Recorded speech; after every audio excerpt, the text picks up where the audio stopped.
Good evening, everyone. Thank you for taking the time to join us today for this event. On behalf of Tattva Chintan Pharmachem Limited, we welcome you to the virtual Brokers and Analysts Meet on the announcement of the company's forthcoming IPO. Before we begin, I would like to introduce the management and distinguished guests who would be addressing today's gathering. From Tattva Chintan Pharmachem Limited, we have with us Mr. Chintan Shah, Managing Director, Mr. Ajay Kumar Patel, Whole-time Director, Mr. Shekhar Somani, Whole-time Director, and Mr. Mahesh Tanna, Chief Financial Officer. Representing the BRLMs, we have Mr. Deepak Naval, Senior Vice President, Head of Industrials Coverage at ICICI Securities Limited, and Mr. Anuj Mittal, Director Corporate Finance, GIG and Infra at GM Financial Limited. We have placed all microphones on mute. After the presentation, we will open the floor for questions. The questions can be typed in the Q&A panel available to you, and they will be read out to the management on completion of the presentation. I would now like to invite Mr. Anuj Mittal from GM Financial to initiate the proceedings. Over. Thank you. Mr. Chintan Shah, Ajay Kumar Patel, Shekhar Somani, and other distinguished dignitaries on the call, members of broker and analyst community, invited guests, and ladies and gentlemen. On behalf of the management and the book running lead managers, it gives me great pleasure to welcome you to this landmark occasion on the launch of the IPO of Tattva Chintan Pharmachem. Let me take this opportunity to first introduce to you the management of Tattva Chintan. From the company, we have Chintan Shah, Managing Director. He holds a bachelor's degree in engineering with a specialization in computer science from Maharaja Sayaji Rao University of Baroda. He is responsible for, among others, business development, finance, and information services in our company, and he has over 24 years of experience. Ajay Kumar Patel, Whole-time Director.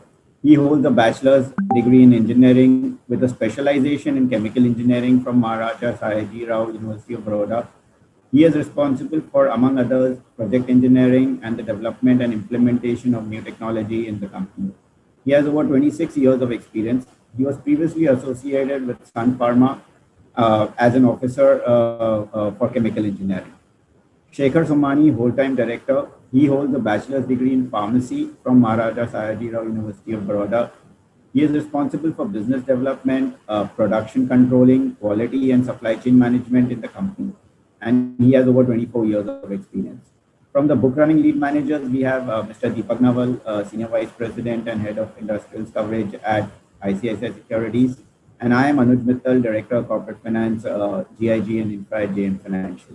Tattva Chintan is a specialty chemicals manufacturing company engaged in the manufacturing of a diverse portfolio of structure directing agents and phase transfer catalysts, electrolyte salts for supercapacitor batteries, and pharmaceutical and agrochemical intermediates, along with other specialty chemicals. It is the largest and the only commercial manufacturer of SDAs for zeolites in India. It also enjoys the second largest position in the same globally. The company has also undertaken various green chemistry processes such as electrolysis to improve processes and infrastructure to help reduce the impact on the environment. Tattva Chintan has also demonstrated a consistent growth in terms of revenues and profitability. Total revenue has grown at a CAGR of 21.7% during FY 2019 to 2021, while EBITDA and profit after tax have grown at CAGRs of 44.52% and 59.50% respectively.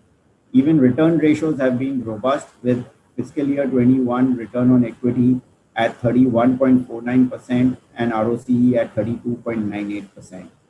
Coming to the specific details of the IPO itself, the issue is scheduled to open on Friday, 16th of July 2021 and close on Tuesday, the 20th of July 2021, with the anchor book closing on Thursday, July 15th, 2021. This issue is for up to 20.8% of the equity capital of the company, with a fresh issue of up to rupees 225 crores and an offer for sale by promoter selling shareholder of up to 275 crores. The price band of the issue is rupees 1073 to 1083 per share. Listing of the proposed shares is expected by Thursday, July 29, 2021. We look forward to your support in making this transaction a resounding success. And without much ado, I would like to request Mr. Chintan Shah to take you through the presentation of the company. Thank you. Thank you, Anuj. We also have a short film on Tattva Chintan Pharma Chem, which will help in understanding the company's business and operations. Could we please have the AV?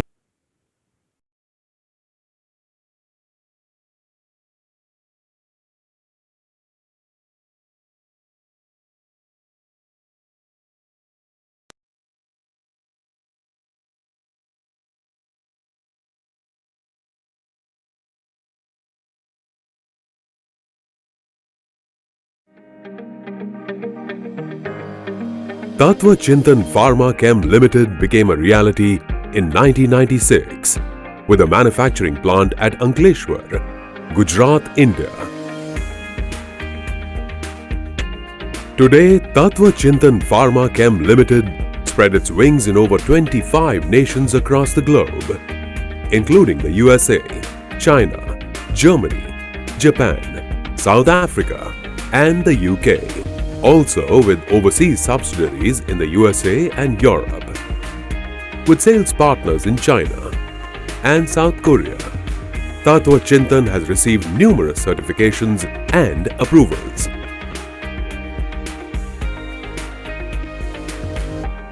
Present wherein we have manufacturing facilities at Ankleshwar Industrial Estate and Special Economic Zone, Dahej.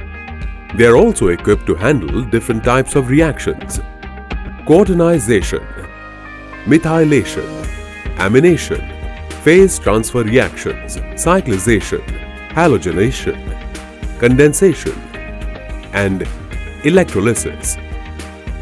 We serve to automotive, petroleum, pharmaceutical, agrochemicals, paints and coatings, dyes and pigments, personal care and flavor and fragrances industries.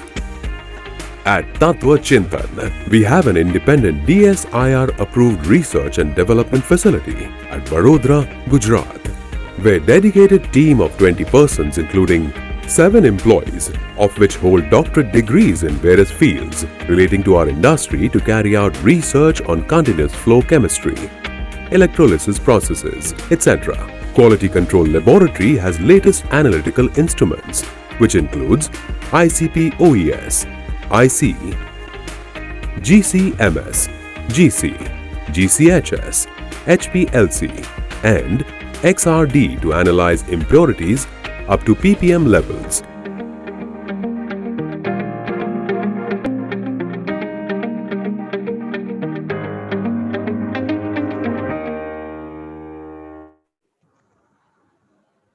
Thank you.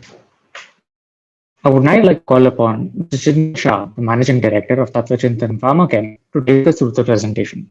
Over to you, Chintan bhai. Thank you. A warm welcome to all, ladies and gentlemen. It's a pleasure to receive you all, and really thank you for sparing your valuable time and coming to understand what Tattva Chintan is. Tattva Chintan was founded in 1996 by 3 of us. So myself, Ajay Patel, and Shekhar Somani. We are 3 college time friends, and who after graduation in 94-95 came together to form this company in 1996. So we are purely first generation entrepreneurs, started literally from a scratch and have slowly and steadily built up this company. We started in 1996 by taking over an existing small chemical unit, which was under the name of Tattva Chintan Laboratories. And we have continued with that name. So Chintan, of course, here is just a mere coincidence, but a good one and a memorable one. And after taking over this unit, we launched our first phase transfer catalyst product in 1996, end of 1996. And since then, because of our core focus on R&D, we have been developing numerous products. And so far in our journey of 25 years, we have successfully developed more than 200 different products across various verticals. So we cater primarily we can divide our products primarily into 4 verticals, that is phase transfer catalyst, structure directing agents, organic salts for supercapacitor batteries, and pharma and agro intermediates as specialty chemicals. So by virtue of being into the segments where we have an opportunity and are fortunate to work with a lot of large chemical industries. Very well-known chemical industries are our customers. So globally speaking, can we go to the next slide? So globally speaking, we have customers like Merck, Bayer. The next one, please. Yeah, so globally, we are working with very high-rated companies like Merck, Bayer, Firmenich, Toso. And also domestically, we have customers across multiple verticals of chemical industries from pharma, agro, dyes, intermediates, coatings. So we have customers from SRF to Navin Fluorine, Make Money Organics, Laurus, Divis, the Asian Paints. So plenty of customers across multiple segments of the chemical industry. Because of our core focus on R&D capabilities, eventually, slowly and steadily, we started with one single vertical, and today we are standing on 4 verticals. The last 10 years, probably we have commercialized almost 80 different products, and this is contributing almost 25% of our revenues. And this segment is particularly giving us a very strong revenue growth. So this is where we always keep telling that we are a research-driven chemical company, and that is what now we are coming up with. So this is now showing the results what we have been doing since so many years. Our focus at Tattva Chintan is clearly on developing safe chemistries and environmentally sustainable chemistries. Typically, the green chemistries is our focus area, where we literally focus on producing or establishing technologies and chemistries where you literally have a zero wastage philosophy. So that is the direction in which we are working. The next slide, please. Next slide, please. Yeah, so this is the history of the company, how we have developed over the years. So we started in 1996. That was the incorporation of the company. During these years, we entertained almost 6 or 7 different expansion plans across our Ankleshwar site, and slowly and steadily, we built up the Ankleshwar site. We started a day in 96 with just one single reactor of 500 liters capacity, and then slowly and steadily we have built this company. And today we can boast of almost 280,000 liters reaction volumes. And we are still further looking for expansions and growth in this area. So in 2011 was the time when we actually started commercially looking into the structure directing agents. First time was 2013 when we achieved our visioned turnover of 50 crores. So that was the day when we felt that we have achieved what we had started this company with. And since then, that vision has been growing, and we have been expanding and growing along with those visions. And we foresee to develop the company, in a much better and a larger way. In 2015 is when we established our first wholly owned subsidiary as Tattva Chintan USA. And in 2019, when we replicated that model, that successful model of US is what we replicated in 2019 by establishing Tattva Chintan Europe in Amsterdam, in Netherlands. So now we have 2 wholly owned subsidiaries with full functional offices, being led by very well qualified and highly talented pool of people who is driving our sales into these geographies. In 2017, we set up our new and bigger manufacturing facility in the Dahej SEZ. So since export was always our core focus, so being in an SEZ was a natural choice for us, which has its own benefits when you talk about export. So we set up our new facility in the Dahej SEZ. In 2018, till all these years, we have been doing our R&D under one roof at Ankleshwar facility. And then we decided to have a better talent of pool of people. So Baroda is the right place, which is a good educational center. It really makes a sense to be in Baroda and have an established R&D center, which is a DSIR approved facility, which we started in 2018. And 2020 was the year when we went for the EcoVadis audit. And I'm proud to tell you that we were given the numbers or the percentage, how they say it. We are among the above the average percentiles in terms of the average chemical industry. So in terms of sustainability, we are in the higher slots, and we determine ourselves to be in the top 10% in terms of sustainability when it comes to the chemical industry. Next slide, please. So let us talk about the product segments where we are in. We can broadly divide our products into 4 verticals. So we began in 1996 with phase transfer catalyst, which we shortly call them as PTCs. So phase transfer catalysts are typically used into a multi-phasic system, reaction system, multi-phase reaction system. So the phase transfer catalyst basically offers faster reactions, higher yields, ensures fewer byproducts, eliminates the need of using any kind of expensive solvents, if at all, and also it reduces, because you are reducing the waste, you are not using so many other stuff, so you are minimizing the waste issues as well. Phase transfer catalysts have tremendous positive benefits for the customers who are able to successfully implement the phase transfer catalyst technologies within their processes. So typically, the pharmaceutical industry, so the bulk actives or the agroactives, dyes, intermediates, flavors, and fragrances, these are the major customer areas when we are selling our phase transfer catalyst. Tattva Chintan, again, I'm proud to tell you that we are the largest producer of phase transfer catalyst in India, as well as we are one of the leading manufacturers of phase transfer catalyst globally. Also, we have a unique position in being one of the companies offering the largest portfolio of phase transfer catalyst commercially. So when you talk of phase transfer catalyst marketing, so we definitely, besides the normal things, but what most of the industries end up doing is advertising or exhibiting the products, we also undertake a lot of seminars, educative seminars. So we reach out to the R&D teams of the potential customers and give them this knowledge about the benefits of using phase transfer catalyst they can derive by applying this kind of technologies. And it's typically a half-day seminar kind of stuff where we teach or impart knowledge about how to use a phase transfer catalyst, what conditions would be required to use a PTC, and how beneficial it would be. And also after that, we help them identifying the correct phase transfer catalyst and also provide them with free samples. These are few of the things we do to keep ahead in the race and try to maintain our leadership position within this area. In 2007, we identified an opportunity and a possibility where we can forward integrate the phase transfer catalyst into structure directing agents. So structure directing agents are used in manufacturing of zeolites. So zeolites are highly porous structures, and these are used as catalysts or absorbents. So what does a structure directing agents are used to create these crystalline high precision zeolites with given specific pores and channels sizes within the zeolite structure. If you see the crystalline nature of this zeolite, it is so porous and has so many channels inside it that if you calculate the surface area of one crystal, it typically would be equivalent to a surface area of a football field.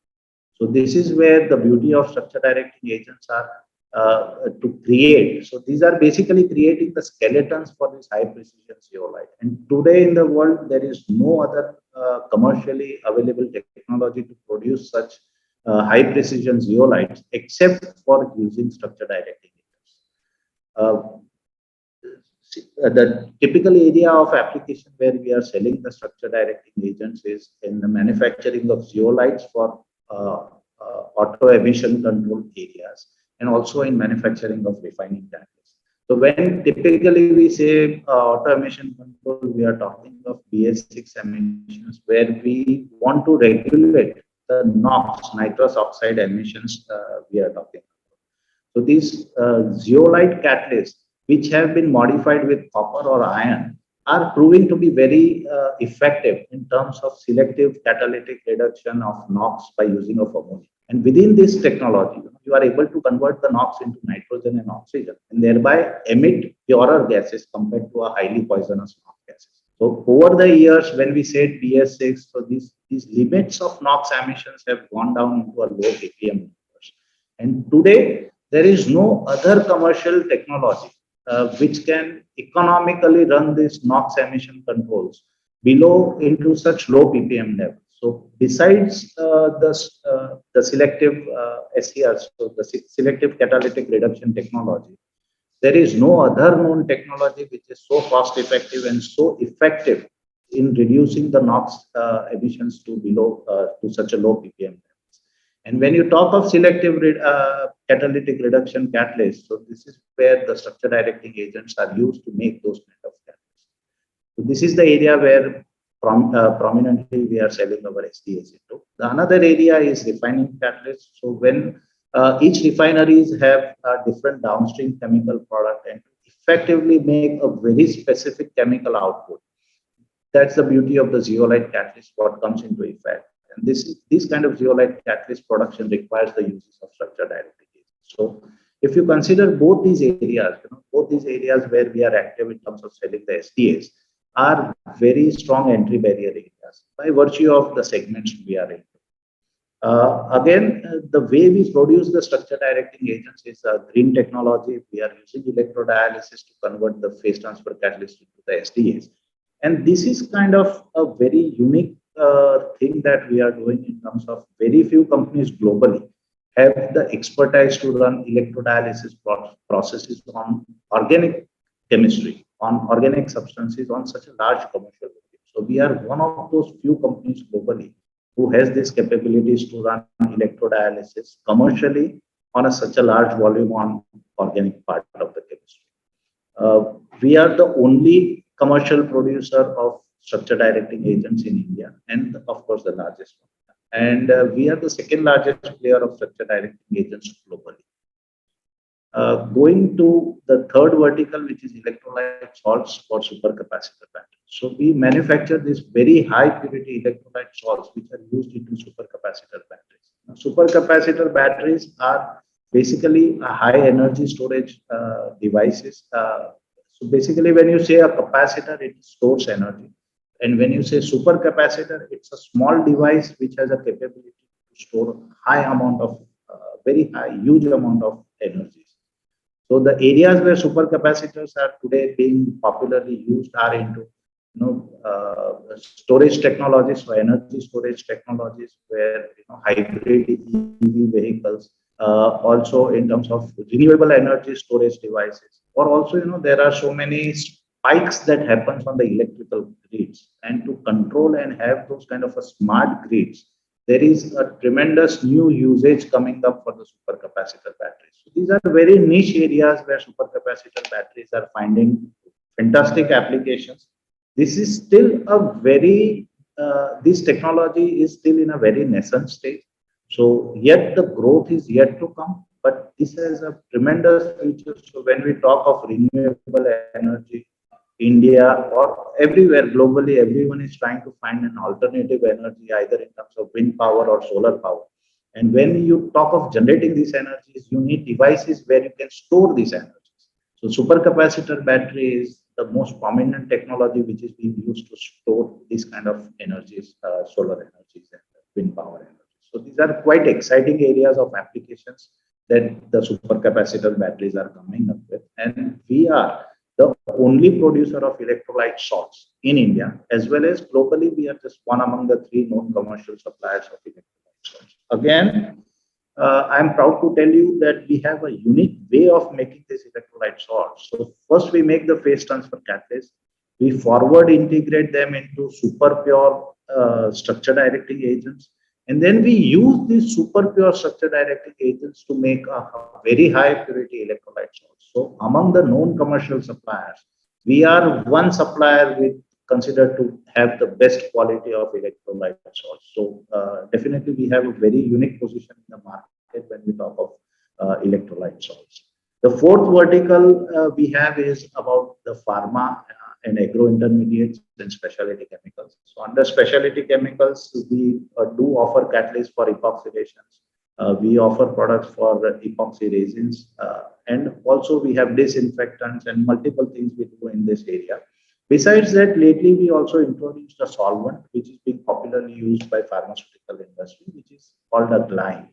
And these glynes are also effectively used as solvents to dissolve the lithium salts in the EV batteries. So these are very interesting areas of this.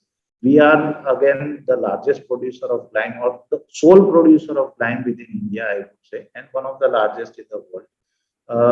The another segment where we are is the pharma and agro intermediate. So here we have been given opportunities because of a lot of things, the environmental issues that happened in China. So our existing customers of waste transfer catalysts, which were the large pharma and agro companies, have approached us considering our good R&D capabilities and presented us with the possibilities whether we would be interested in doing certain pharma and agro intermediates for them. We have captured those opportunities that were laid in front of us, and today I'm proud to tell you that this segment was virtually absent, and today it is contributing nearly 25-30% of our revenue. So this is the kind of achievement that we have garnered from our strong R&D capabilities, and we have encased on these opportunities that has come our way for because of the China Plus One policy. Next slide, please.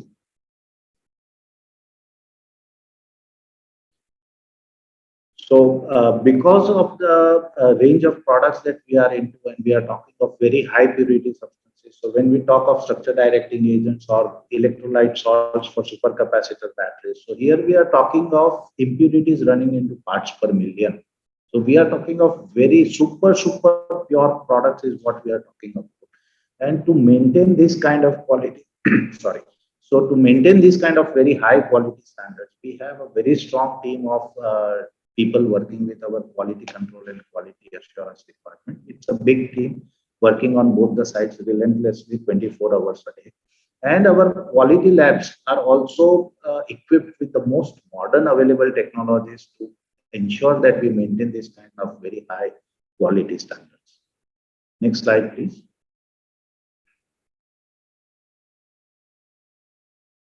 Again, as I said, the products where we are into, they themselves, because of the nature of the products, the technologies which are used to make this kind of super pure products, and also the end application of the products where they are being sold. By virtue of all these combinations, these are very strong entry barrier areas where we are selling our products into.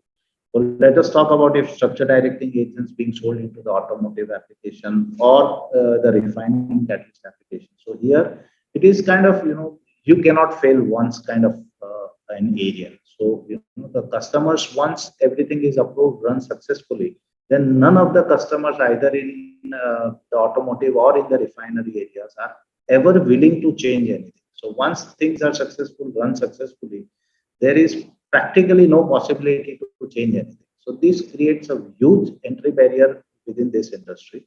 And also the technology which is required to make such high purity substances which can meet the industry requirement. So this technology itself is also a very strong entry barrier to be in this area. Now talking about the electrolyte salts for supercapacitor batteries, since these are again a very high purity substances, you need to have a technology to make super pure STS to eventually make a super pure organic electrolytes. So this again creates a strong entry barrier. Again, since by virtue of having applications into hybrid EV vehicles or into storage systems for solar energy storage stuff kind of things, because of the criticality of the applications they are being used in. This creates again a very strong entry barrier because no change, virtually no change is entertained within this industry.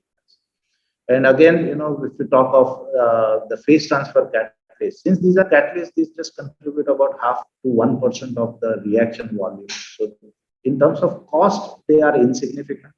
But the kind of benefits you derive by using a phase transfer catalyst in your reaction system. So the benefits are immense. So considering the cost versus the benefits that they accrue, this is uncomparable. So this itself creates a strong entry barrier. So if a customer is happy using your phase transfer catalyst, is giving optimum outputs to them, then there is no reason for them to even try to change a catalyst. So this is where it creates a very strong entry barrier. So most of the areas and products where we are active are really very strong high entry barrier areas and requires typical technologies and a skill set to make them and also to sell them. So this itself is quite a challenging environment where we are working. In terms of when I say structure directing agents or the electrolyte salts, so still we don't have companies who can consume these products in India. So most of these products, whatever we produce, are being exported. So we are predominantly an export-driven company.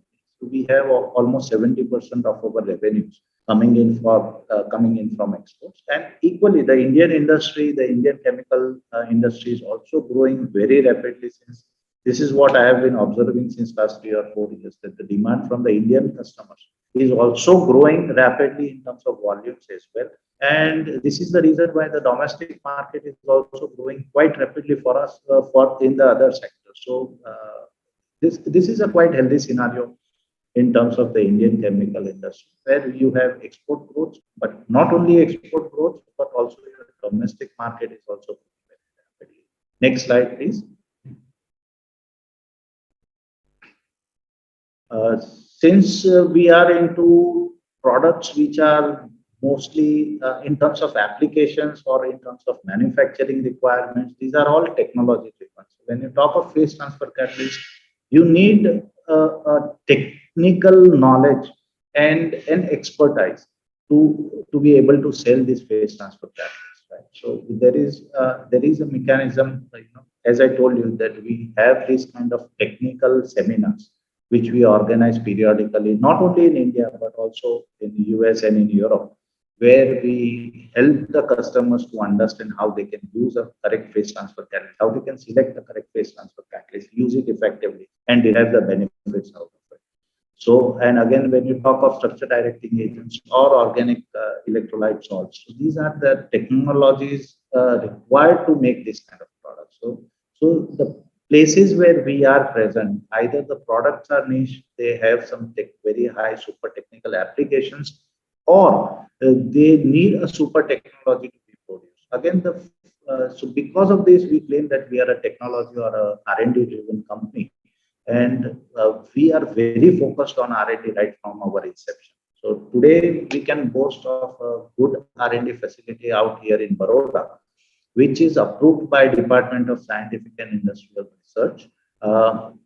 We have three clear verticals. We have about 20 scientists working with us here in this lab, and out of them, about 7 are PhD graduates.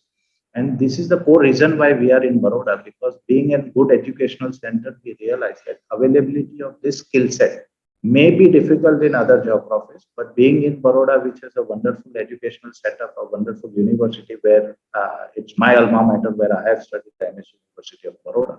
So having a very beautiful chemistry department, we have an access to a good talent pool here in Baroda.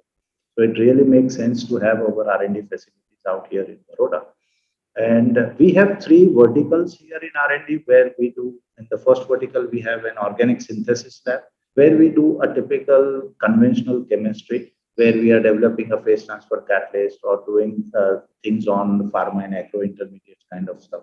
With the second vertical, and this particular organic synthesis lab has done a wonderful job by creating the PASD segment, which was absolutely not there before 2017. So this is a wonderful achievement of our team. I can present that. I'm really proud of it. The second vertical is the electrodialysis department, where we do development of a lot of structure directing agents. So this is the department which has contributed into development of SDAs, and now we are having a very good business segment out of this particular vertical in R&D. And for the future things, we are working on technologies and developing catalysts and running a continuous flow chemistry application. So this is our future core focus area, where we want to do things on continuous flow chemistry. We understand that, again, when you say continuous flow chemistry, it's a green chemistry. We are talking of zero wastage technologies. And there are 2 things in this particular stuff. So first is you do things on a continuous flow chemistry. So that is the application of it. But we are also talking of developing the catalyst. So using our own structure directing agents, we make the zeolite catalyst ourselves in R&D and put them to use to run the continuous flow chemistry. So this is something very unique that we are into. And this is just a very new vertical that we have developed within the R&D center. It's about a year and a half back where we started working on this continuous flow chemistry. And we are working on multiple products here, which may show, which may have success in a due course of time. Next slide, please. So when I talk about my plants, Tattva Chintan has two manufacturing facilities. So the first facility with which we started in 1996 is the facility in Ankleshwar. We started with just one small reactor of 500 liters capacity in April of 1996. And in this last 25 years, we have grown from 500 liters to 280,000 liters of water. So that is a kind of achievement we feel proud about. Being a first generation entrepreneur, starting literally on a scratch and a zero note, and having grown over these 25 years slowly and steadily. And that too, having grown into areas where most of the large chemical companies are even not present even today. So that's a real matter of pride that we have achieved these things in this last 25 years. As you are aware, Ankleshwar, Dahej, both are established large chemical zones, very well developed chemical zones. So availability of ancillary services, packaging materials, variety of raw materials, logistics supports is definitely a wonderful place to be as far as the industry is concerned. And also, by virtue of being on the Mumbai-Delhi corridor, we have a wonderful access to a beautiful railway network, a road network, also proximity to multiple seaports. So these both locations you can say are also strategically located places for our plants. Both the plants have full functional, very well developed, high-end quality control laboratories. Both the plants are producing high purity substances. So for that, we need high-end quality labs and equipment, which we have at both the sites. And we have all the necessary certifications in terms of environment management, quality control, so ISO, and all those regular stuff is what we already have. And also, we are being assessed on the EcoVadis platform at both the sites. And I'm proud to tell you that Ankleshwar facility, we besides chemistry and commercial products, we also do a lot of R&D works on our effluents and the waste. And I'm proud to tell you that in 2020, we could successfully convert our Ankleshwar facility to a zero liquid discharge facility. This is, I think, it's a good commendable achievement that our team has got for us. Next slide, please. So as I told you, the phase transfer catalyst, Tattva Chintan always thinks in terms of being into a green chemistry area. So the phase transfer catalyst that we are selling enable the customers to have shorter reaction times, reduction in their energy consumptions, reducing their usage of solvents, reducing or eliminating their wastages. So this kind of qualifies into a green chemistry area where we are. Again, the technology with which we produce our structure directing agents is the electrodialytic technology, which is almost a zero wastage technology.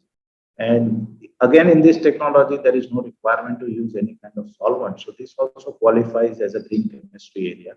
And also for the future developments, what we are doing in our R&D labs and focusing ourselves to develop green chemistries or continuous flow chemistry and the catalyst for them. These are again the areas where we are working towards green chemistry. So at Tattva Chintan, we have a very clear focus to be into areas where chemistries are safe and the chemistries are environmentally sustainable. So this is the core belief at the Tattva Chintan. The whole processes and the whole product ranges are developed around using this belief that we should be into a green chemistry. Otherwise, we don't want to be into areas which are highly polluting or stuff like that. Next slide, please. So in terms of the key strategies which we are using to develop our businesses are basically, the core focus is R&D. So we try to do things, we try to improvise the processes for existing products, try to optimize the processes or optimize the uses of raw material consumptions within the existing products. So this gives us a price advantage, a competitive edge to the competition.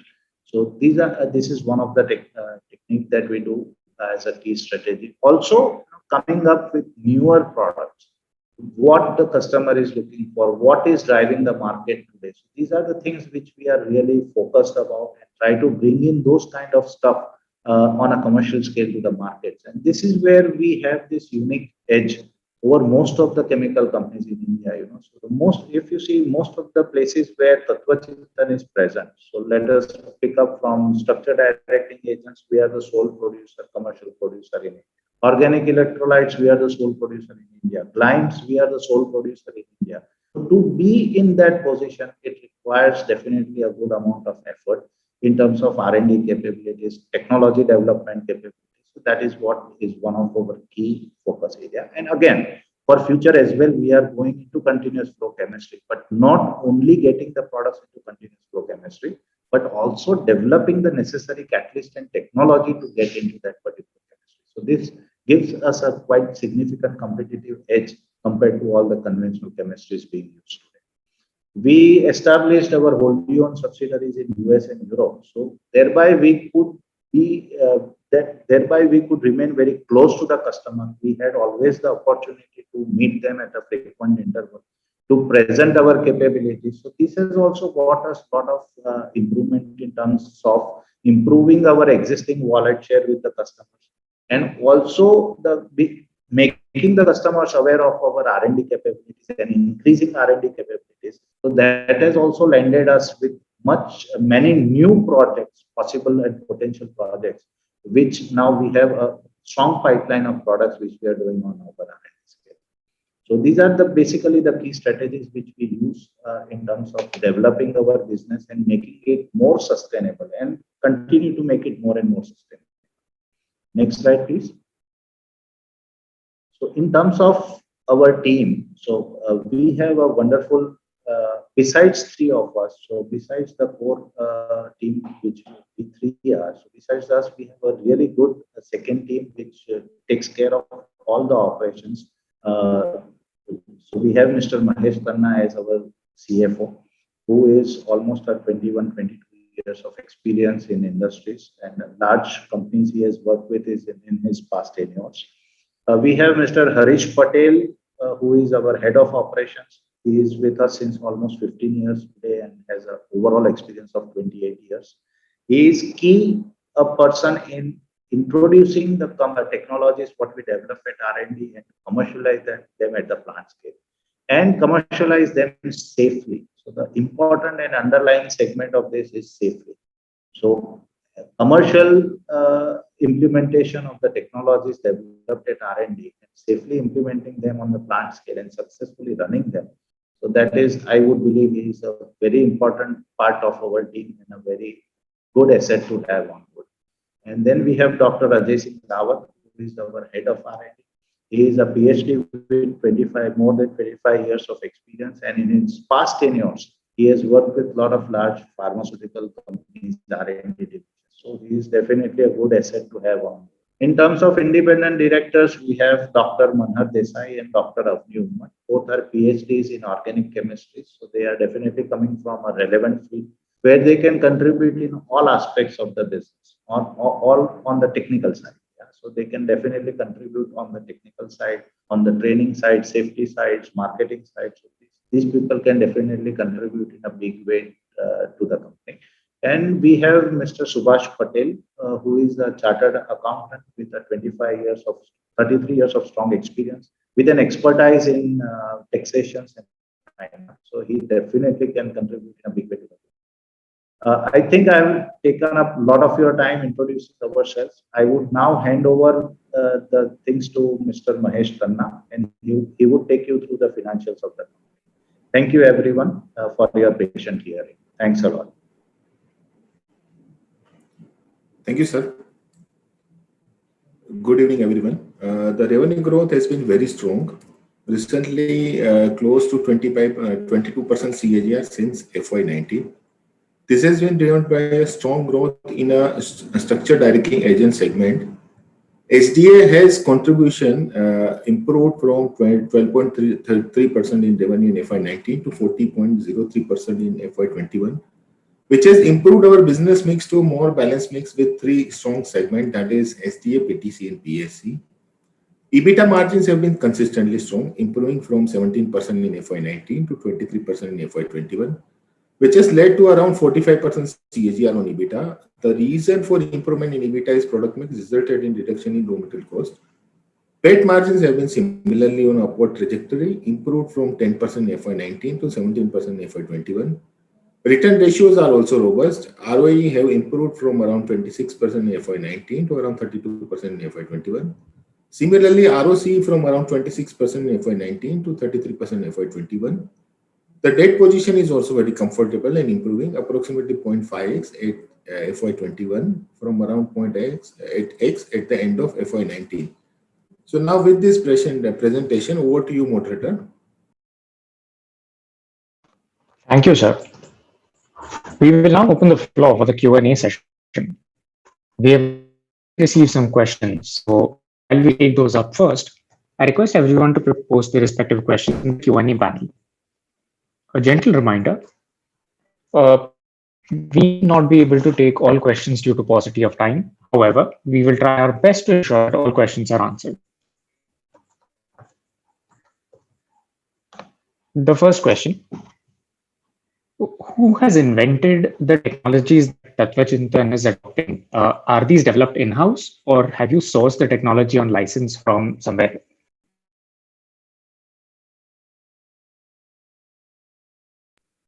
Chintan, you are on mute. Yeah.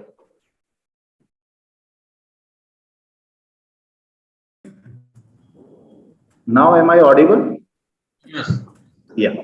So most of the products that we are into, we have developed this technology in-house. The electrodialytic technology, we definitely had a joint project with one of the state institutes, state-driven research institute. And post getting those licenses and the technologies in a primitive stage, then we have modified the technology in-house to such an extent that technology which was transferred to us today really doesn't make any sense. So I can today tell that yes, the current technology what is being used is definitely an in-house technology. Thank you, sir. Next question: what is the addressable market size for CA and PTC for the company? And given that you are already the marketer, what is going to drive market? Can you please repeat the question? There was a lag in. Lot of distortion. Lot of distortion. Can you please repeat the question? Sure, I'll just repeat. What is the addressable market size for SDA and PTC? And already the market leader, what is going to drive the gain of market share in the future? So in terms of PTCs, as the awareness of the benefits of phase transfer catalyst, typically a reaction can run without a PTC also. But after using a PTC or are able to successfully introduce a PTC in your system, you can have a lot of benefits, what I have already explained. So as the awareness of benefits of usage of PTCs within the chemical industry is increasing across all the sectors, it's not only pharmaceutical or agrochemicals, but across all the segments, the usage of phase transfer catalyst is really picking up. So this momentum of, there is a steady momentum and a growth in terms of increased usage of phase transfer catalyst across the industry vertical. So that growth is quite a decent growth. I would say the PTC market is decently growing over years and years. And this usage is continued and expected to maintain this momentum in the future. Now, in terms of structure directing agents, again, you can see the past history of over 3 years, the kind of growth that we have achieved in this industry. Now, the area where the implementation of these technologies is happening is in the emission control. So this is, we are talking of BS6 implementation. So theoretically, what we are talking of is we need an improved environment. We are talking of blue skies and a fresh air to breathe. So this is not going to stick to a specific segment of auto industry or BS6 emission. So logically, if you think about this, wherever we are using fossil fuel, we can have eventually this kind of technologies or things to control your environment in a better way, which is the need of the hour. So these product segments are expected to continue to grow strongly over the years. Thank you, sir. Next question. Despite electrolyte salts being only 1% of your revenue, you are still the largest producer in India. Could you throw some light on the opportunities available in that segment? Right. So during my presentation, I talked about some very interesting applications of electrolyte salts and supercapacitor batteries. So supercapacitor batteries is still a very novel technology. And as you know, any new technology that comes in, which is a disruptive technology, we are talking of replacing the conventional energy storage systems and replacing them with the supercapacitor energy storage system. So this is kind of a destructive technology that is coming up. So it may take time to propagate initially into the industry, but once it has a certain level of penetration, then the propagation would definitely be very fast. So, and when you say we are the largest producer, no, we are not the largest. We are the only producer of electrolyte salts in India.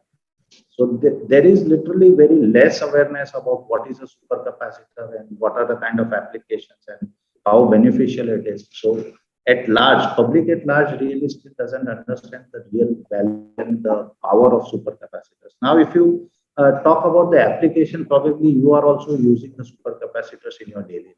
If you have a car which has a stop and start function, so you start driving from home, drive a couple of miles and you come to a traffic light, make a stop. So the moment your car comes to a zero speed, your engine automatically shuts down. And then when you press the accelerator, your engine comes back to life and you start to drive. So the car which has this stop and start function has a supercapacitor inside it, which is a battery in parallel with your conventional. So this is the kind of applications where supercapacitors are being sold. And these supercapacitors, the heart of supercapacitor, the thing which gives it the power to store such intense energies inside it is nothing but the electrolyte salts what we produce. So the kind of application areas where supercapacitors are in terms of, now we are even in the Indian context, we are talking of moving from the conventional energies to solar energy. So when you start talking of solar energy, you produce solar energies only during daytime and then you want it for 24 hours. So you need a space to store this generated energy. So the storage systems are now introducing supercapacitors as a potential source to store these generated energy. Again, when you say, that we talk about a lot of spikes that come into the transmission lines. So you want to stabilize these transmission lines. We want to make the grids smart. So when you talk of smart grids or good transmission lines, stable transmission lines, so these are the areas where supercapacitor batteries are having a beautiful functionality. So whenever there is a spike, how to absorb this spike? So supercapacitor batteries in between on those transmission lines have capabilities to absorb large amount of power in a very short span of time and get themselves recharged. So these are the kind of usages of supercapacitor batteries that are coming up globally. So the virtue of applications where they are being used is definitely going to govern the market size of supercapacitor batteries and thereby having an increased revenue for the electrolyte salts applications. Thank you, sir. Next question. What has led to the SDA segment sales rise to 56 crores in Q4 FY21 from rupees 102 crores in the whole of FY20? Could you explain this rise? That is right. See, basically, we are talking of applications in the area of BS6 emission control applications. So India was the entrant in 2020, which led to the growth. And then 2021 was the deadline for China to enter into the BS6 emission. So China implemented strictly the BS6 emissions from 2021. Now, if you consider the automotive industry, so on one hand, you have China and the balance 50% is the rest of the world. So you are talking of simply doubling the market size in terms of structure directing agents requirements within just a span of 1 year. So this is what is leading to the growth in this particular sector. Thank you, sir. Next question. The FY21 tax rate only 14%. It was down from % in FY20. So what is the steady state tax rate we can expect? Basically, we have two units. One is in Ankleshwar, one is in Dahej. So Ankleshwar is in a normal tariff area. Whereas the Dahej plant is located in a special economic zone where we are today enjoying a 5-year tax holiday, which will run up to 2022. So it's a 100% tax holiday running up to 2022. And the next 5 years, we will have a tax holiday of 50%. So because the revenues, see, Ankleshwar site is saturated, it can only do an X revenue. And beyond that, whatever sales or incremental sales are coming from the Dahej, which is a new site. So by virtue of changing mix or the revenue mix from Ankleshwar versus Dahej, so as the sales from Dahej side is increasing steadily, so that because it is enjoying a 100% tax holiday, so that is pulling down the outflow of taxes basically. Thank you, sir. Next question. Could you please explain the increasing working capital cycle, and is there any relationship with the changing product mix? There definitely is some correlation between the change in product mix versus the working capital. And by the virtue of segments which are growing, so structure directing agents for zeolites or the BS6 application. Now here it has a peculiar nature where demand comes really all of a sudden. So beyond the forecasted demands, there are also some significant demands which comes just at a very short notice. Now to be able to cater to this kind of demands, which are not planned, comes as a surprise to you. So to meet these kind of large demands, we need to maintain a certain level of inventory, a certain higher level of inventory, so to say. And also, since most of the we have two categories of raw materials, alkyl halides and tertiary amines. So most of the tertiary amines is what we are import dependent.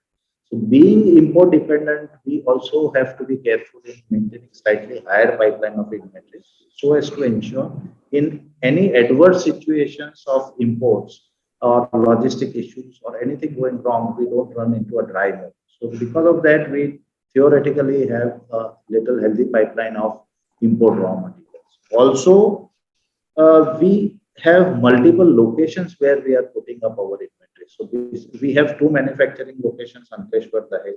Besides that, we have 3 warehousing locations in Europe and US. And these have been strategically identified and created so that we are closest to the key and important customers. So this is a strategy basically. And this strategy has given a good amount of comfort to the customers where they feel really comfortable buying the product from Tattva because the product is just next door or probably a few hours away from them. And they don't have to wait all the way for the products to come all the way from India. So this was a known and taken risk for putting up those warehousing locations. And I can tell you proudly today that this risk has really paid off. The strategy has really worked. And our US and Europe segments have really thrown off in terms of sales. Thank you, sir. The next couple of questions are on so one. By when can we expect the company to be net debt free? And why are the issue proceeds not being used to pay off the current debt on the books? I think this is a good question for us because this why we are not paying off our long-term debts with the IPO process, which is usually the companies would do as a first step normally.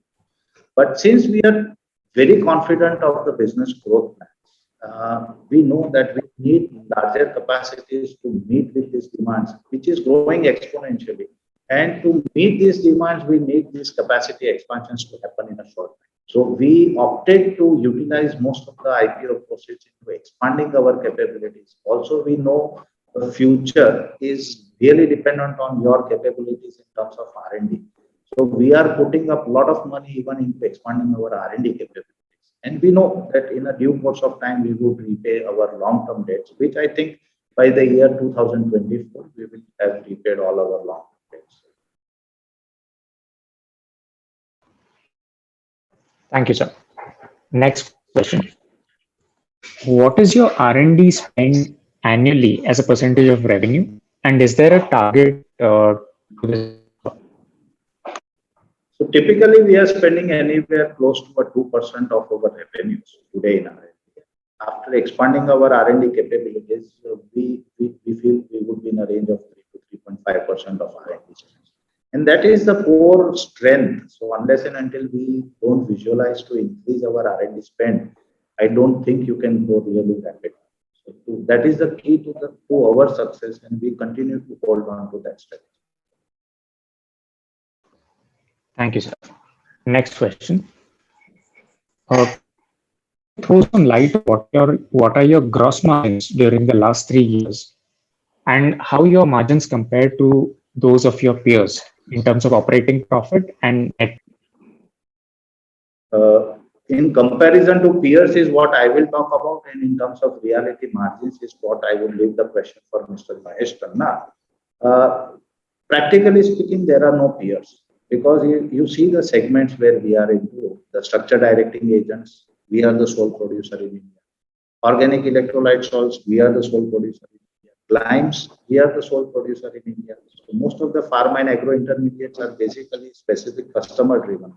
We are a second supplier to their original Chinese supply.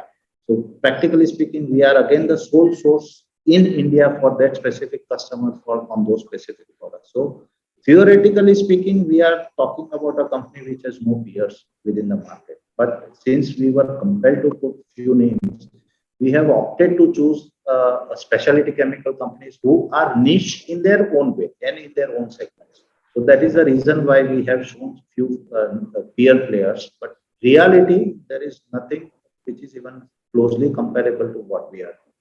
Now, the rest part of the question, Mahesh bhai, in terms of margins, is what we can answer. So in past 3 years, gross margin were around in the range of 44 to 46%, which has improved to 50% in FY21. Theoretically, this is because of the higher contribution of SDAs and the growth in the other segments.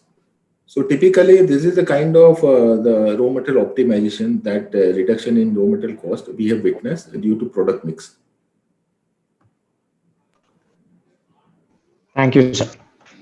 A question.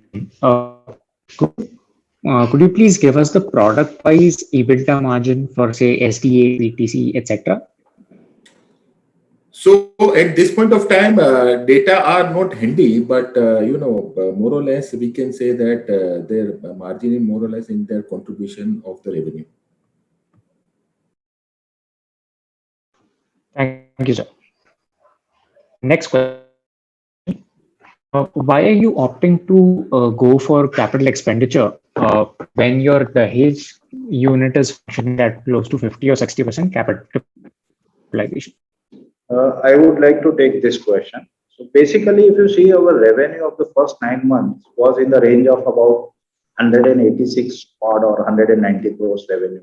And we closed the year, so the last quarter, we closed the year at little over 300 crores in terms of revenue. So we are talking of a very strong revenue that has come from the last quarter. So what number you are seeing in terms of capacity utilization as 68 or 7? I'm not aware of the very precise number, but around 68 to 70% of capacity utilization. This is an average of the whole year. But if you really translate this into capacity utilization in the last quarter itself, then this number goes up significantly. So we are closing on to near saturation levels in terms of capacity utilization in a real sense. Thank you, sir. Next question. What is the nature of your export contracts with customers, and what is the revenue mix in terms of long-term contracts or spot sale? Within our industry segment, where we have a larger part of the business, we don't have a system of long-term contracts. We basically work on long-term forecasts. Typically, a customer gives us a forecast. Based on that, we have to plan accordingly, and we have to build up our capabilities to produce and offer those kind of volumes to the customer. Typically, a price discussion happens quarterly basis, sometimes a 6-monthly basis, and with the very large customers on an annual basis. So typically, price discussion happens once in a year, and customers are really very flexible at times when there are practical issues. So there have been instances where there have been a sudden surge in raw material prices at times, which we were successful in passing on those kind of price increases to the customer, despite of having a 1 year fixed price mechanism. So whenever there is a strong volatility in terms of foreign currency fluctuations or in terms of a sudden surge in terms of raw material pricing, so it's a give and take relationship with the customer. So it works well. We are able to successfully pass on those kind of real price increases or cost impacts. Uh, we are not in a position there.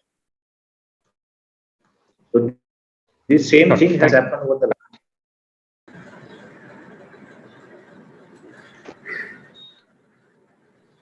Thank you, sir. in passing on the kind of price increase to the customer. And this is very much evident from our financial numbers. The revenue grown by 16%, 17%, but the profits have grown significantly higher. So this would not have happened if we were not successful in passing the price increase to the customers. Thank you, sir, for taking the next question. If a change of supplier is virtually not entertained and it acts as a moat for you, then how do you acquire new customers? Does a large part of the business growth come from existing clients only? Sorry, sir. Can you please repeat the question? I could not hear. There's a lot of breaks in your voice. Apologies, sir. I'll just repeat the question. If a supplier is not entertained generally and it acts more for existing companies, then how are you able to acquire new customers? I'm not sure whether this is my problem or anyone else is facing this sound problem, or it is a problem at my end. No, it is a sound from this moderator side. I'm not able to understand what exactly is the question. There's a lot of breaks in your voice.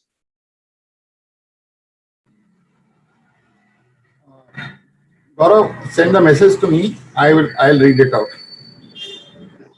Sure, sir.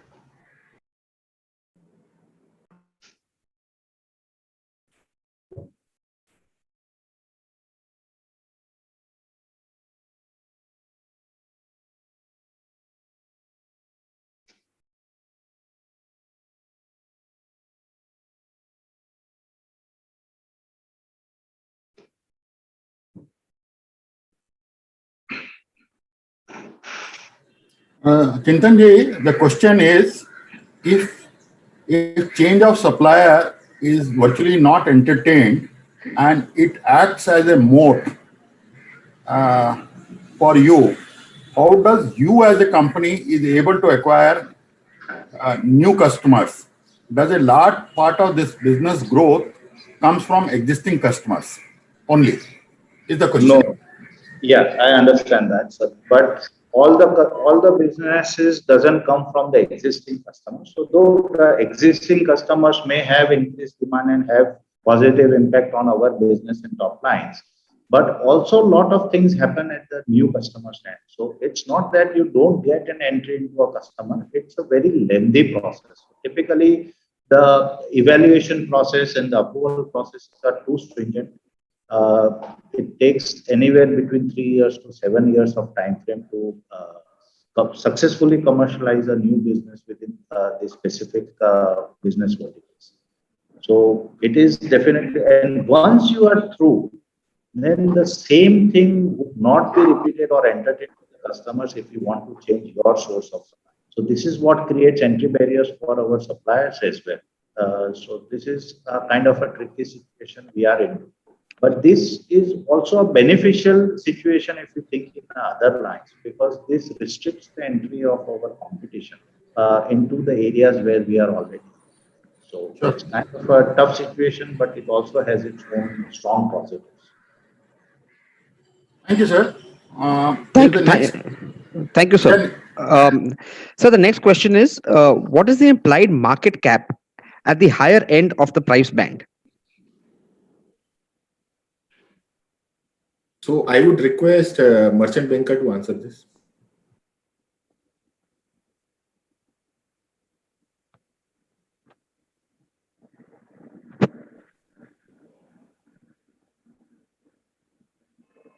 Yeah, may I request Mr. Deepak or Mr. Anuj to take this question, please? Yeah, the implied market cap at the upper band is 2,400 crore post money.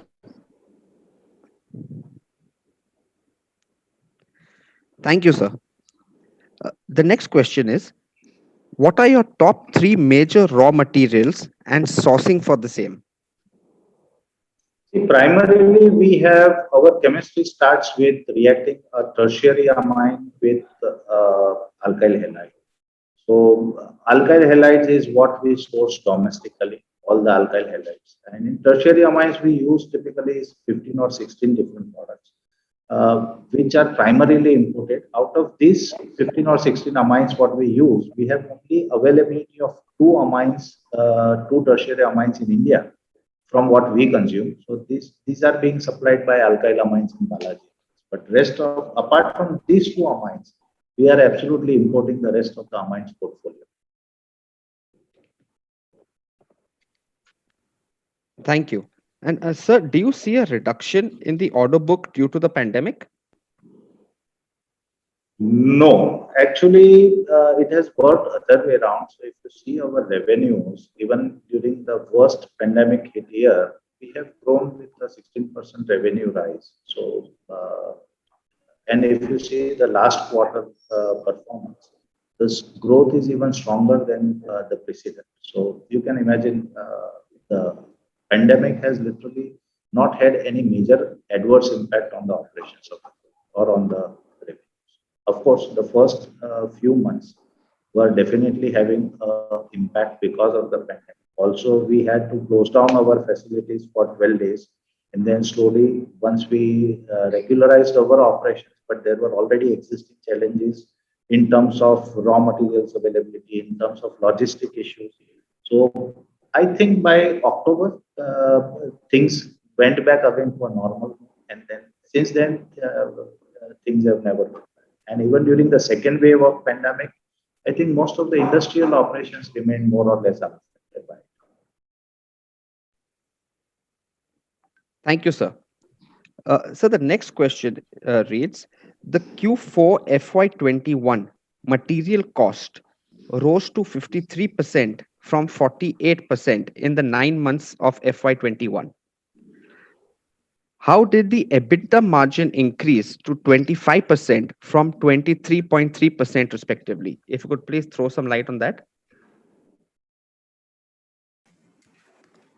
So I'll be very happy listening 25%, but to be precise, our EBITDA margin for FY21 was more than 23%, and it was on similar line of December 20 number, which is approximately 23% EBITDA margin.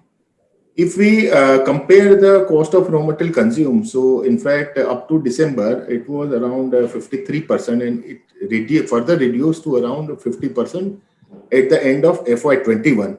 So basically, company has improved on raw material cost consumption, and vis-a-vis this increase in gross margin has reflected in the EBITDA to that extent.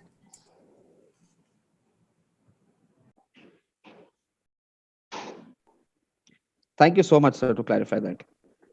The next question is, the capacity expansion, is it across the segments or will it be directed towards any particular segment, sir?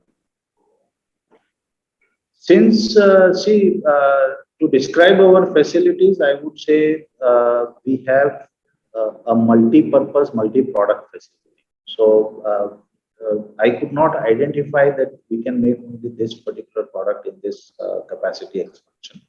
So literally speaking, I would say this capacity expansion happens across all the verticals.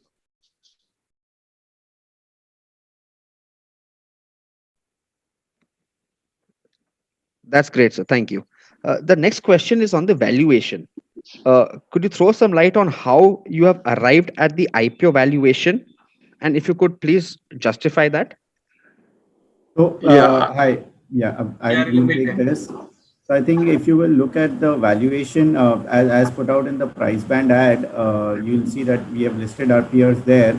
And I think, there on that basis, and then you will be able to pretty much compare that our performance is much better than all of those peers. But even then, our valuation works out to FY21 a PE multiple of around 46 times, which is at a discount to all the peers that we have mentioned in the price band ad, and the average for them is around 56 times. So we think that there is a healthy,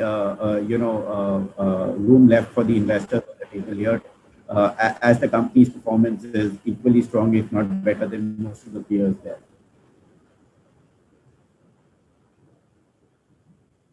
Thank you so much, Anuj. Coming to the next question, do you have any patents for your products or the technologies? No. And we are purposely not patenting any of these technologies to keep it more closed up. That is a typical strategy that we have adopted to keep the processes and technologies guarded.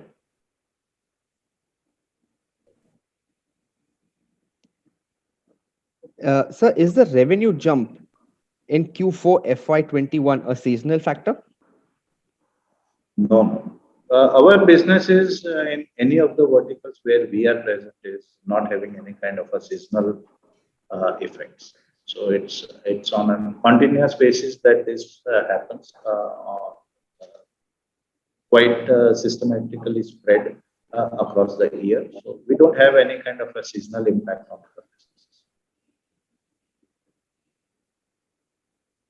So what has happened in Q4 is a natural course of growth that we have seen in the business, and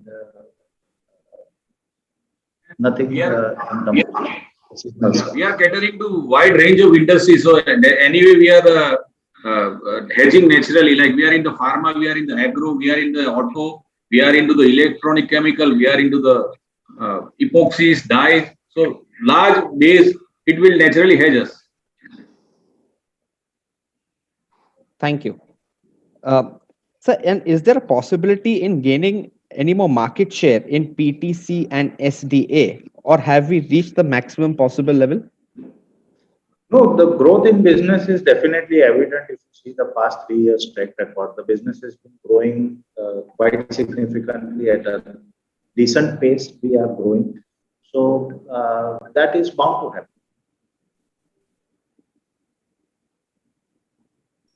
Thank you. And sir, will the SDA segment continue to drive similar growth even post BS6 opportunity? The business is strong in that area, and see, if you see, logically speaking, everyone talks about clean environment, blue skies. So, wherever you have products which lend into better environmental controls, there is a simple logic which says that these businesses are definitely here to thrive. So the area where we are active in selling our products, which is not only specific to BS6 we are talking of, we are talking of NOx control. So nitrous oxide emissions control is what we are talking. So when you talk about this, you are talking of applications of this into areas wherever you are using fossil fuel. So the day is too far where you continue to use fossil fuels, and the more the system becomes more and more sensitive towards environmental issues, you are looking for more cleaner environment. The applications of these product segments is continue to increase its market reach in terms of applications as well. So moving on from automotive, it may logically lead to any other application areas where you are using fossil fuels. Thank you, sir. Will your products find applications in newer product areas such as data centers and air purifiers? Zeolites definitely have certain applications, but we are not into the applications into air purifier areas. And practically speaking, data centers is where if you are managing large data and you need a continuous supply of electricity. So as a standby electricity. So when you are talking of large UPS system, uninterrupted power supply systems, is where you start talking of supercapacitor batteries. And to have these supercapacitor batteries is where you are talking of applications of our electrolyte salts, organic electrolyte salts. So yes, our products have applications into the data center. Thank you, sir. Sir, if you could tell us why the PTC revenues have been flat despite multiple and increasing usage?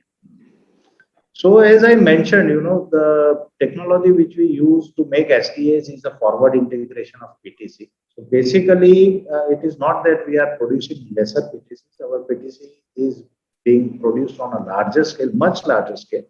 But we ourselves have become customers for our own PTCs. So we are forward integrating the PTCs into structure directing agents. So the available PTCs for selling into the open market is reduced. So this is what is showing that PTC growth is stagnated, but it is not the reality. So the reality is we are producing larger volumes of PTCs, selling a part of it, but consuming also a part. So that is what is the idea. It is a better value creation, higher value generation that we are doing. So rather than selling the PTC, if we have an opportunity to sell a structure directing agents, that would be a natural choice. Thank you, sir. We'll be taking the last couple of questions for this session. Come to the next question. Sir, could you tell us the reason why you have not approached any PEs or VCs? See, honestly speaking, we never even intended to go public. So that was one fine day in October when we were discussing that. And see, over last 25 years of our history, we started with a mere capital by bringing in about 2 lakhs each from three of us, and we started this company with that very minute or a very tiny contribution towards the initial capital. And then since then, we have been growing this company. How we have grown this company? So we probably must have ended up taking at least 18 or 19 term loans. And every year or every year and a half is when we ended up into an expansion mode. Even if you look at our capacity expansion, I mean the capex spends of last 3 or 4 years, it is pretty much evident that we are growing very rapidly and we are continuously in need of doing capex plans. So now we said that we once and for all, we should consider to go in for a larger capex plan which can at least satisfy our needs for next 2 to 3 years of a time. We don't want to be in a continuous expansion mode every year on a year basis. So when we started talking of having a larger capex plan, having a capacity, I mean, having a fund requirement of 150, 200 odd crores is what we need to do that. So this is when, the idea of going public came in. And I feel, so even if by going through the private equity or a venture fund route, the eventuality was after 3 years or 5 years, we would have landed in a IPO. Then why not today? So that was a very simple thing that if, let it be available with public at large. And this gives us a moral responsibility and a sense of ownership as well, that we are a listed company. And being listed has its own benefits in terms of recognition. So even in terms of confidence for the customer. So when we are talking of the application area where we are selling the product, we are talking of very large scale customers which we are catering. The names of who's who on the chemical list is what is our customer base. Now there, everyone is slightly hesitant when you say Tattva Chintan, a small company from some corner in India, wants to sell such high technology product, whether so that natural doubts come in whether they will be able to offer this, whether they will be able to meet the required specifications, whether they have enough money to expand their capabilities, as we foresee a very strong demand growth coming in these areas. So I believe going public also addresses those kind of concerns for the customers as well. So they would, I'm sure, they would feel more confident working with a listed company. It makes us much more transparent. And the confidence level from the customer side also increases drastically. Even if you talk in terms of our dependence, certain dependence on imports. So this also gives a quite decent amount of confidence to our suppliers as well, because sitting out there in China or in Germany or in US, he doesn't know me what is my size or what is my strength. So being in a public domain definitely gives that level of confidence to them. Thirdly, the benefit of being public is the level of trust and confidence that our employees will generate. everyone now everyone wants to work with a company which is a known company. So at the end of the day, when they go and meet their friends, they would be proud of saying, yeah, I'm working with XYZ going forward. So there are multiple level of things which we logically felt would make more sense to be into a public domain rather than go with a PE or a venture. So it was just a natural and logical choice which we opted.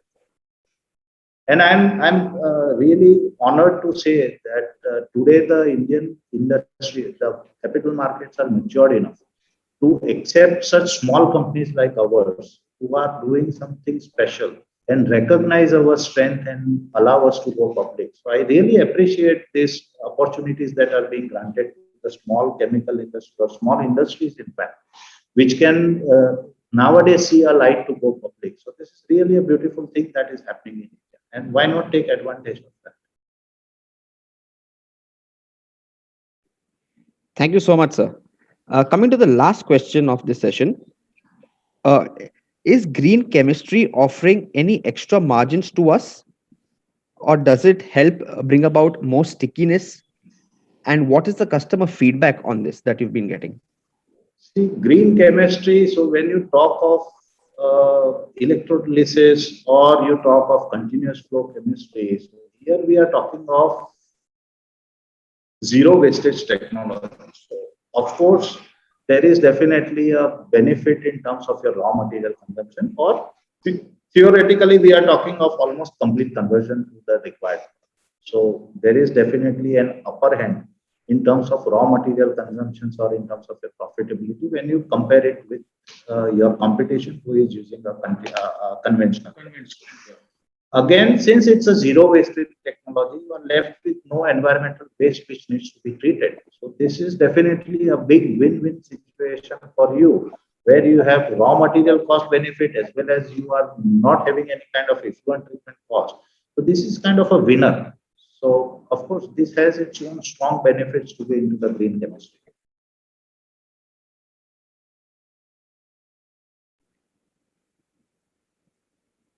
Thank you so much, sir. I would now like to invite Mr. Deepak Nawal from ICICI Securities to give the vote of thanks. Over to you, Deepak, sir. Thank you, Chintan Bhai, Ajay Bhai, Shekhar Bhai, Mahesh Bhai, for taking to the entire presentation in a very passionate manner and answering all the questions very patiently. I am, along with the JM Financials and ICICI Securities, are extremely excited to bring this unique investment opportunity, which we believe is focused on a green chemistry and with leadership in the segments which have been highlighted, and with very strong diversification across customers, across end user segments and geographies, with very high, strong entry barriers and a very superior track record of growth and superior return ratios. So I would like to thank all of you to attend in large numbers and actively taking time and participate and asking us questions and giving your feedback in a way. Just to summarize, this IPO is a 500 crore IPO and is opening on 16th of July and closes on 20th of July with the price band of 1,073 to 1,083 per share. We look forward for your wholehearted support to make this IPO a great success, and thank you again and take care. Thank you so much, Deepak, sir.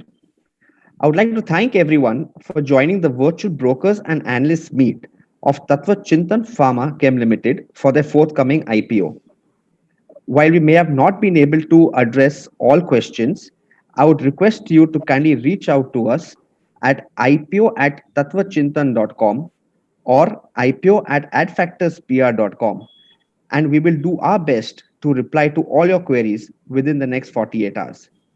I would request support from everyone in making this IPO a grand success. Thank you and stay safe. Thank you. Thank you. Thank you.